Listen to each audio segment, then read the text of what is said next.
Have you ever met an HOA Karen who thinks she runs the entire neighborhood? Well, imagine this. My own relatives, blindsided and evicted for the most ridiculous reasons. What started as petty complaints spiraled into a full-blown nightmare, until we uncovered one shocking detail that turned everything upside down. And trust me, Karen never saw it coming. The eviction bomb drops. You won't believe the day everything shifted in our quiet little neighborhood. It began like any other morning, the kind of day that seemed destined to fade into the pile of forgettable ones until the sound of a sharp knock on the door announced a storm we never saw coming. My relatives, Mark and Emily, lived in a modest two-story house tucked at the end of Willow Lane, part of an HOA-controlled community that prided itself on standards. That word was always in their brochures, written in bold letters, underlined as if it carried divine authority. Standards of cleanliness, standards of uniformity, standards of behavior. From the outside, it looked idyllic: manicured lawns, pastel-colored shutters, and matching mailboxes that stood like obedient soldiers lined down the street. But behind that picture-perfect postcard was an uneasy truth. The HOA had teeth. And at the head of those teeth sat one woman, determined to clamp down on anyone who didn't bend to her will. Her name was Sandra, though in hushed whispers and bitter mutters, she was known as Karen. She thrived on control, thrived on attention, thrived on reminding everyone that the rules weren't guidelines, they were law. And when Sandra didn't have a battle to fight, she created one. That morning, when the knock echoed across Mark and Emily's living room, their 7-year-old daughter, Lily, scrambled from the couch to answer it. She had no idea the envelope waiting outside the door carried enough weight to unravel their peace, their security, and their very place in the community. By the time Emily opened it, her hands trembling at the stiff paper inside, the first words sliced through her calm like a knife. Notice of eviction. Emily read it once, twice, then a third time, convinced her eyes were playing tricks. Eviction? How could they be evicted? They paid their dues every month without fail. Their house was tidy, their yard neat. They weren't troublemakers. They didn't blast music at night or leave trash cans on the curb longer than necessary. They were, by all accounts, the kind of residents HOAs should celebrate. And yet here it was in bold type, with Sandra's signature at the bottom like a smug fingerprint. When Mark came downstairs, half-dressed for work with his tie hanging loosely around his neck, Emily's pale face told him something was wrong.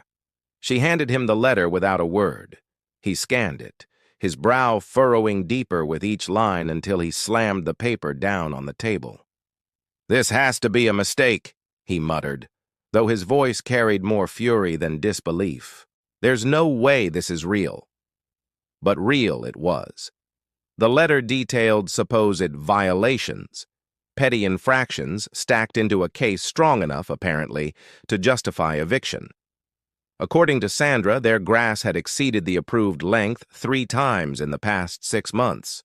Their trash bins once had been visible from the street for a full 24 hours after collection day. A visitor's car, belonging to Mark's cousin, had parked slightly crooked along the curb, allegedly blocking traffic flow. Each offense had been logged, photographed, and cataloged. On their own, they seemed trivial. Combined, they were suddenly being painted as grounds for removal. Emily sank into the kitchen chair, her hand pressed to her forehead. "Mark, this can't be happening. We've done everything they asked. I cut the grass. I painted the shutters. We even planted flowers in the community-approved color scheme." Her voice cracked, and Lily, sensing her mother's distress, climbed into her lap. "Are we in trouble, Mommy?" The question broke Emily's composure, and tears welled in her eyes. "No, sweetheart," she whispered, though her tone betrayed doubt. "We're not the ones in trouble." The news spread quickly through the neighborhood. Neighbors peeked from behind curtains as word of the eviction rippled down the street like a shockwave. Some whispered sympathy, while others shook their heads, unwilling to cross Sandra and risk becoming targets themselves. The HOA had created an atmosphere where silence was safer than solidarity. That evening, when Mark returned from work, his frustration had deepened into determination. He spread the documents across the kitchen table, highlighting each violation with the precision of a lawyer. "They can't do this," he repeated. "This is harassment. Look at this. It says our grass was too long on June 12th. I was mowing it that very morning." Emily tried to stay calm, but the weight of uncertainty pressed down on her chest. "But what if they don't care about the truth? What if they just want us gone?" Mark slammed his fist against the table. "Then we fight." But fighting wasn't simple. The HOA had rules upon rules, a labyrinth of bylaws written in dense legal jargon designed to confuse and intimidate. Challenging them meant time, money, and energy they didn't have. And Sandra knew it. She counted on it. Most people gave up long before making it to a courtroom. That night, sleep was impossible. Emily lay awake staring at the ceiling, listening to the faint sound of Lily's breathing in the next room. She imagined packing boxes, moving vans, tearful goodbyes. She imagined Sandra's satisfied smirk as they drove away. The injustice gnawed at her, and by dawn, she knew they were in for the fight of their lives. The days that followed were a blur of confusion and dread. The eviction notice gave them 30 days to vacate. 30 days to pack up years of memories, to uproot their daughter from her school, to say goodbye to the life they'd built. Neighbors avoided them, fearful of being caught in Sandra's crosshairs. Only one or two brave souls offered quiet words of support, whispered in passing as if they were conspiring against a dictator. Emily began documenting everything: photographs of their trimmed lawn, receipts for maintenance work, timestamps of trash removal. Mark called meetings with the HOA board, demanding explanations, only to be stonewalled by Sandra's cold, rehearsed responses. She claimed the decision was final, citing unanimous board approval, though it was clear she had strong-armed the others into compliance. Each interaction with Sandra added fuel to the fire. Her condescending tone, her clipped responses, her thinly veiled satisfaction, it all made the injustice burn hotter. At one meeting, Emily confronted her directly. "We've done everything you asked. Why are you doing this to us?" Sandra's lips curved into a polite smile that didn't reach her eyes. "Rules are rules. If you can't follow them, you don't belong here." The cruelty of the words lingered long after the meeting ended. They weren't just being pushed out of a house. They were being told they didn't belong, as if their very existence disrupted Sandra's carefully curated kingdom. For Lily, the situation was harder to understand. She asked innocent questions. "Will I still see my friends? Can we take my treehouse with us?" Mark and Emily did their best to shield her, but children sense more than parents realize. She saw the worry in their faces, the tension in their voices, and she clung to them tighter each night, afraid of what tomorrow might bring. As the deadline loomed, their house began to reflect the chaos of their lives. Half-packed boxes stacked in corners, labeled with black marker. Kitchen, books, toys. The sight of them made Emily's stomach twist. Each box felt like surrender, like conceding defeat to a tyrant who thrived on the power of destruction. But even in their darkest moments, a spark of defiance refused to die. Mark spent late nights at the dining table, poring over bylaws, highlighting sections, searching for loopholes. Emily researched legal options, though the cost of hiring an attorney seemed impossible. They reached out to anyone they thought could help, desperate for a lifeline. Still, the eviction clock ticked louder with each passing day.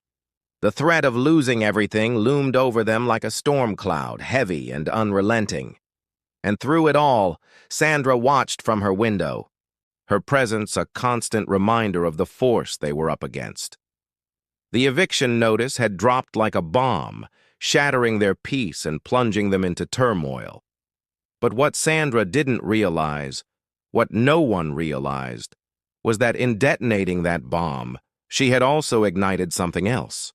A fight that would uncover secrets buried deep within the HOA, secrets powerful enough to turn the entire community upside down. And this was only the beginning. The HOA Karen reign of terror. The eviction notice may have been the bombshell, but it wasn't the beginning of Sandra A.'s campaign. It was the climax of a reign that had been brewing for months, even years. Looking back, the signs were everywhere. At first, they seemed harmless quirks, the kinds of things you expect in a community where people live close together. But Sandra wasn't interested in neighborly order. She was obsessed with domination. She wanted control, and she wanted everyone to know it. The first sparks. It started small. The first time Emily encountered Sandra's bite was over something so trivial it would been laughable if it hadn't been so serious to her. Lily had left a chalk drawing on the sidewalk, bright flowers, stick figures, and a wobbly sun smiling down. For a 7-year-old, it was a masterpiece. Emily stood on the porch, proud of her daughter's creativity, when Sandra appeared. "You'll need to wash that off immediately," Sandra said, her voice sharp as glass. Emily blinked. "It's just chalk. It'll come off with the rain." "That's not the point," Sandra snapped, her manicured hand gesturing toward the pastel colors on the concrete. "This is a community. We have standards. We don't allow, graffiti." Graffiti. That was the word she used for a child's doodles. Emily swallowed her irritation, grabbed a bucket of water, and scrubbed the drawings away while Lily watched, confused and hurt. It was the first lesson in how little joy Sandra allowed in her domain. Escalation by inches. From there, the complaints trickled in like a relentless drip of water. The grass too long, the shutters slightly faded, the recycling bin an inch too close to the curb. Each time, the notices came in stiff envelopes, each signed with Sandra's neat, smug handwriting. At first, Mark tried to laugh them off. "She's just bored," he told Emily. "She needs a hobby." But Sandra's hobby was them. Soon, she was photographing their yard at odd hours, snapping shots of Lily's bicycle left on the lawn or the garden hose coiled messily by the spigot. Emily once caught her crouched by the flower bed, measuring the height of the petunias with a ruler. When confronted, Sandra simply smiled and said, "Documentation." The paranoia set in quickly. Emily began double-checking everything. The blinds drawn, the garbage cans pulled in within hours, the lawn trimmed to exact specifications. Yet no matter how much effort they put in, another notice always came. It was as though Sandra had an endless arsenal of rules tucked under her sleeve, ready to fire whenever she pleased. The neighborhood watches. Neighbors saw it, of course. Everyone knew Sandra's reputation. Some pitied Mark and Emily, others silently thanked fate it wasn't their turn under the microscope. In whispered conversations at the mailbox or late-night texts, stories surfaced. The couple across the street had been fined for their holiday lights being too bright. The retired veteran down the road was reprimanded for displaying an American flag that was slightly oversized. Another family received a violation for installing a basketball hoop in their driveway, even though half the kids on the block played there daily. Sandra ruled with fear, and fear kept people quiet. There was one man, though, who didn't seem afraid. Mr. Alvarez, an older neighbor with silver hair and a mischievous grin, had lived in the community longer than Sandra herself. He had weathered her wrath more than once, usually with sarcasm and stubborn defiance. "She's a dictator with a clipboard," he told Mark one evening as they stood by their mailboxes. "She feeds on compliance. Don't give her the satisfaction." Mark appreciated the solidarity. But he knew Alvarez had less to lose. His kids were grown, his house paid off. For Mark and Emily, eviction meant disaster. Psychological warfare. Sandra didn't just enforce rules, she wove them into a game of psychological warfare. One Saturday morning, Emily returned home from grocery shopping to find a bright orange sign staked in their yard. pending violation. It was like a scarlet letter for the whole neighborhood to see. The reason, she later discovered, was that their garden hose had been left visible overnight. The humiliation was the point. Sandra wanted them embarrassed, wanted them isolated, and it worked. Friends who once waved across the street now avoided eye contact. Parents grew reluctant to let their kids play with Lily, afraid that any association with the problem family might draw Sandra's gaze. At night, Emily cried quietly so Lily wouldn't hear. Mark buried his stress in work, staying late at the office whenever he could. Their home, their supposed refuge, felt more like a cage. Crossing the line. The true breaking point came with the mailbox incident. One morning, Emily noticed the HOA newsletter had arrived, printed with Sandra's president's message on the front. In it, Sandra warned of non-compliant residents whose actions threatened the beauty and value of our community. She didn't name Mark and Emily outright, but the examples she cited, overgrown grass, improper trash placement, unauthorized parking, were all accusations lifted directly from their violation letters. Everyone knew who she meant. It wasn't just enforcement anymore. It was public shaming. Emily's hands shook as she slammed the newsletter onto the table. "She's turning the whole neighborhood against us." Mark clenched his jaw. "She's not just enforcing rules, she's targeting us." And he was right. The reign of terror wasn't random. Sandra had zeroed in on them, chosen them as her project, her example. The final straw. Then came the day of the inspection. Sandra arrived unannounced, clipboard in hand, striding across their lawn as if she owned it. She crouched, snapped pictures, scribbled notes. When Mark stormed outside, demanding an explanation, she didn't even flinch. "Routine compliance check," she said smoothly. "You don't have the right to just—" "Actually, I do," she interrupted, waving her papers. "As HOA president, I have full authority to ensure our standards are being upheld. You should be grateful I'm keeping the neighborhood desirable." "Desirable?" Mark spat. "You've made this place miserable." Sandra's eyes narrowed, but she only smiled, that thin-lipped smile that made Emily's blood boil. "Rules are rules. If you don't like them, perhaps this community isn't the right fit for you." It was the closest she'd come to admitting her true goal, pushing them out. And soon after, the official eviction notice landed. Living under siege.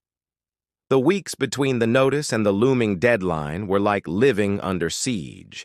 Every day brought a new skirmish, notices taped to their door, letters in the mailbox, thinly veiled glares from neighbors too scared to stand beside them. Sandra seemed to revel in their unraveling, like a cat toying with its prey. The stress wore them down. Emily lost weight, her face pale and tired. Mark grew irritable, snapping at the smallest things.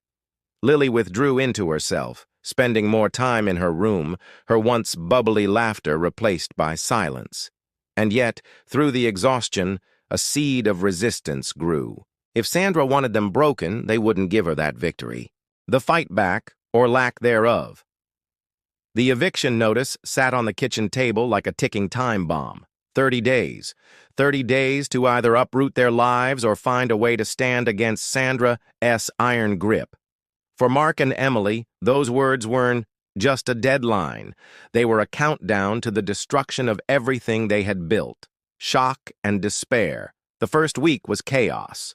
Mark came home late every night with new folders of printed bylaws, highlighted passages, and hastily scribbled notes.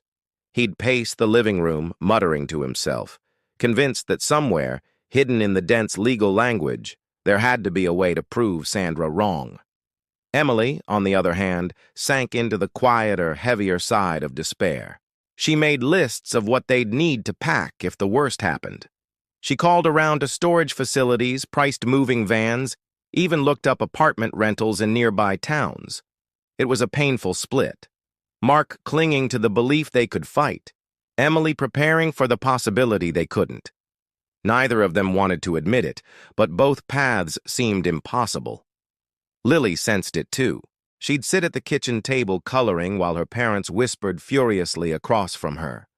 She never said a word, but every so often, her small eyes would flick up at them, wide and frightened, as though she knew the walls around her were crumbling.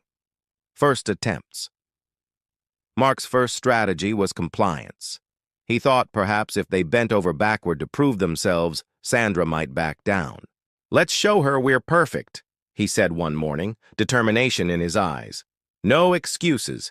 If she says jump, we'll ask how high." So they mowed the grass twice a week, even when it didn't need cutting. They pulled in the trash bins within minutes of collection. Emily spent an entire Saturday scrubbing their shutters and repainting the porch trim until it gleamed. Every little thing Sandra had ever complained about, they corrected, meticulously, obsessively. But the notices didn't stop. A week later, Sandra cited them for overwatering the lawn, claiming runoff had created unsightly puddles. Days later, another letter accused them of unauthorized decorations. Emily had placed a small wind chime on the porch. No matter how perfect they tried to be, Sandra always found something new. Compliance was useless. Seeking allies. The next step was to find support. Mark and Emily went door to door, speaking with neighbors, hoping someone would be willing to testify on their behalf or at least share their own experiences. Most of the neighbors listened sympathetically, but when asked if they would stand up to Sandra, their answers were hesitant at best. "I'm sorry," whispered Mrs. Henderson, clutching her cardigan. "We can't risk it. She fined us once for painting our fence the wrong shade of white. I can't go through that again." A young couple with 2 kids apologized profusely. "We'd love to help, but we're already on her radar. She's warned us about our dog barking. If we push back, she'll come after us harder." Even Mr. Alvarez, the silver-haired neighbor who had often mocked Sandra openly, was reluctant. "I've fought her battles before," he admitted with a sigh. "She always wins. She's too well connected. You'll just make it worse." It became painfully clear.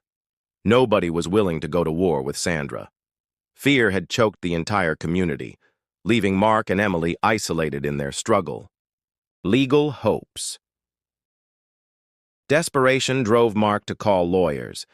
He spent hours on the phone, explaining their situation, faxing copies of violation notices and the eviction letter. Most attorneys listened politely, then quoted fees so astronomical they might as well have been speaking another language. One lawyer, after reviewing the documents, gave a blunt assessment. "I'll be honest, HOAs operate in a gray area. They have broad authority, and unless you can prove discrimination or outright fraud, the courts usually side with them.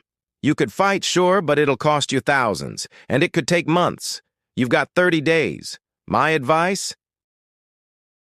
Find a new place."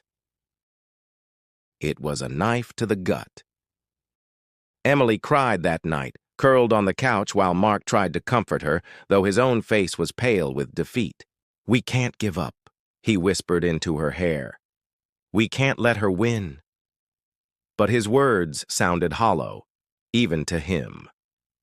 The emotional toll. As the days slipped away, their home became a battlefield of emotions. Mark grew increasingly restless, snapping at Emily over small things, his frustration boiling over. Emily, weighed down by exhaustion, withdrew into silence. Conversations ended in arguments, and arguments ended in tears. One evening, after another heated exchange, Emily finally shouted, "Maybe she's right. Maybe this place isn't for us." The words hung in the air like poison. Lily, sitting in the doorway clutching her stuffed bunny, burst into tears. Emily rushed to her, heartbroken at the slip, while Mark stormed out of the house, slamming the door behind him. The Karen's reign wasn't just threatening their home, it was tearing apart their family. Flickers of resistance. And yet, even in their darkest moments, there were flickers of resistance. Emily began documenting everything: photographs of their yard, receipts for maintenance, even time-stamped videos of the trash being brought in on time. Mark, meanwhile, kept digging through the HOA bylaws night after night, searching for inconsistencies. It was exhausting, but it gave them purpose. If nothing else, they would not go quietly. The board meeting. The climax of their attempts came at a board meeting. Mark and Emily attended, armed with binders of evidence, determined to plead their case directly. The room was filled with residents, most of them silent, watching with wary eyes. At the front sat the board, Sandra in the middle like a queen on her throne. Mark stood, his voice trembling but firm. "We've followed every rule. We've corrected every so-called violation. Yet we're still being targeted. This eviction isn't about rules, it's about power, and everyone in this room knows it." Gasps rippled through the audience, but Sandra remained composed, her smile tight.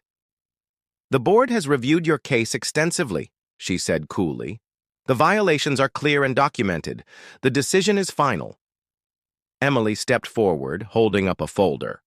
"We have evidence that proves otherwise. Photos, receipts, timestamps. This is harassment. Plain and simple." Sandra's eyes flicked to the folder, then back to Emily. "Rules are rules," she repeated. "If you don't like them, perhaps this community isn't the right fit for you." It was déjà vu, the same dismissive cruelty as before. And with those words, the meeting ended. The board voted unanimously to uphold the eviction. Aftermath. Walking home that night, Mark and Emily felt hollow. They had fought with everything they had: compliance, allies, evidence, legal consultations, and still Sandra had crushed them. Neighbors avoided their eyes as they passed. Sandra, from across the street, watched them with the faintest curve of satisfaction on her lips. The fight back had failed, or so it seemed. What Sandra didn't know, what even Mark and Emily didn't realize yet, was that buried in the dense jungle of bylaws and rules, a forgotten clause lay waiting. A loophole so powerful it would not only save them, but turn the entire community against her. But that was part 4. The shocking revelation. The night after the board meeting was the darkest yet. Mark sat at the dining table, his head buried in his hands, while Emily quietly folded laundry on the couch. The silence between them was heavier than words. Outside, the neighborhood seemed unnaturally still, as if even the crickets had fallen silent under Sandra's watchful eye. 30 days had shrunk to less than 2 weeks. Boxes were half-packed, their home looking less like a sanctuary and more like a shell of what it once was. Lily asked fewer questions now. She simply hugged her stuffed bunny tight and stayed close to her parents, sensing their despair. It seemed like everything was over. And then came the revelation. The forgotten binder. It happened almost by accident. Mark was flipping through the stack of papers he had already read 100 times before. HOA bylaws, violation letters, newsletters, all blurred together in his weary eyes. He shoved the stack aside in frustration, sending one of the older binders tumbling off the table. It hit the floor with a dull thunk, popping open to a page that had been dog-eared years ago. Emily, who had been silently folding towels, looked up. "What now?" Mark bent down to pick it up, and his eyes froze on the page. It was an outdated copy of the community bylaws, dated nearly 15 years earlier, long before Sandra had ever joined the board. "Wait a minute," he whispered. "What is it?" Emily asked, setting the laundry aside. Mark's fingers traced a section at the bottom of the page, his eyes widening as he read aloud, "No resident shall be forcibly removed or evicted by the association unless property taxes or mortgage payments remain unpaid for a period exceeding 90 days. Matters of occupancy beyond financial delinquency fall under county jurisdiction." Emily blinked. Wait, you mean? Mark's voice grew louder, almost incredulous. HOAs can't evict for rule violations. They can fine you, yes. They can lien your property for unpaid dues, yes. But eviction? That's the county's job, not theirs. Sandra doesn't have the authority. Emily's jaw dropped. So this entire time, she's been bluffing? Mark grabbed his laptop, furiously searching county ordinances and state HOA laws. Line after line confirmed it. While HOAs had broad powers, forced eviction over petty rule infractions was beyond their jurisdiction.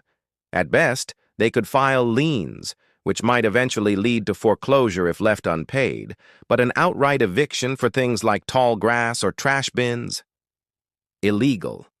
They had been living under the shadow of a lie. The ripple of realization. At first, disbelief set in. Could it really be that simple? Could all of their fear, their exhaustion, their heartbreak over moving have been unnecessary? Emily paced the room, wringing her hands. What if she knows something we don't? What if we're misreading it? Mark shook his head, pointing to both the binder and the county website on his screen. No, it's right here in black and white. She has no authority. She's been bluffing, banking on us, not checking. It was like someone had thrown open a window in a suffocating room. Hope, faint but undeniable, rushed back in. Still, Mark and Emily knew they couldn't simply accuse Sandra without proof. They needed more. The lawyer's confirmation. The next morning, Mark took the binder and his printed research to a small law office downtown. They couldn't afford a big firm, but this time he didn't need an army. He just needed validation. The lawyer, a middle-aged woman named Ms. Carver, adjusted her glasses as she read the documents. She frowned, flipped pages, and nodded slowly. "You're absolutely right," she said finally. "HOAs in this state cannot evict residents for bylaw violations. They can fine you. They can even pursue a lien. But eviction? That's outside their authority." Mark exhaled a breath he didn't realize he'd been holding. "So this eviction notice is invalid," Ms. Carver finished firmly. "If they attempt to enforce it, you could sue for damages. In fact, if she issued this knowing she lacked authority, it could constitute harassment or abuse of power." For the first time in weeks, Mark allowed himself a genuine smile. So we have her. Planting the seeds. When Mark returned home with the news, Emily cried, not out of despair this time, but relief. She hugged him tightly, whispering, "We're not moving! We're not leaving! She can't do this to us!" But Mark wasn't content with survival. Sandra had pushed them to the edge, humiliated them, and isolated them. Now, armed with the truth, he wanted to strike back. That evening, he and Emily began quietly sharing their discovery with trusted neighbors. Mr. Alvarez was the first. "Well, I'll be damned," Alvarez muttered, slapping his knee after reading the bylaw. "I always knew she overstepped. But this is gold." Word spread quickly, carried in hushed conversations over fences and whispered exchanges at the mailbox. Neighbors who had long feared Sandra's wrath began realizing they had been manipulated too. If she had no authority to evict, how many other threats had been hollow? How many families had paid fines or backed down unnecessarily? The fear that had once kept the neighborhood silent began to crack. Sandra's cracks show. It didn't take long for Sandra to sense the shift. At the next HOA newsletter distribution, she noticed the sidelong glances, the murmurs that fell silent when she passed. For the first time, her confidence wavered. At a follow-up meeting, Mark stood with the binder in his hands. "You've issued an illegal eviction," he said clearly, his voice ringing through the room. "HOAs don't have that power, and now the entire neighborhood knows it." Sandra's face paled, but she recovered quickly, forcing a laugh. "You misunderstand. The board acted within its rights." "No," Mark interrupted, slapping the binder onto the table. "The county disagrees. The law disagrees. and unless you rescind this notice immediately, we'll take this to court. And when we do, the community will learn exactly how you've been abusing your position." A ripple of gasps filled the room. Neighbors leaned forward, their eyes darting between Mark and Sandra. For once, Sandra had no smug smile, no rehearsed dismissal. The beginning of the end. Sandra stammered, her voice trembling slightly. This is misinformation. You're twisting the rules." But her words lacked conviction, and everyone in the room could see it. The Queen's crown was slipping. Mark pressed on, his tone steady. "We're not moving. We're not packing. And if you continue this charade, you'll be the one answering to the county, not us." For the first time, Sandra looked cornered. Her reign of terror had thrived on fear and ignorance, but now, exposed and vulnerable, she stood naked in the truth. The revelation had flipped the board, flipped the neighbors, flipped the entire balance of power, and Sandra knew it. The shocking revelation was not just that the eviction was illegal, it was that Sandra's entire empire of control had been built on bluffs and intimidation, and once exposed, it wouldn't just save Mark and Emily, it would unravel everything Sandra had spent years constructing. The tables had turned.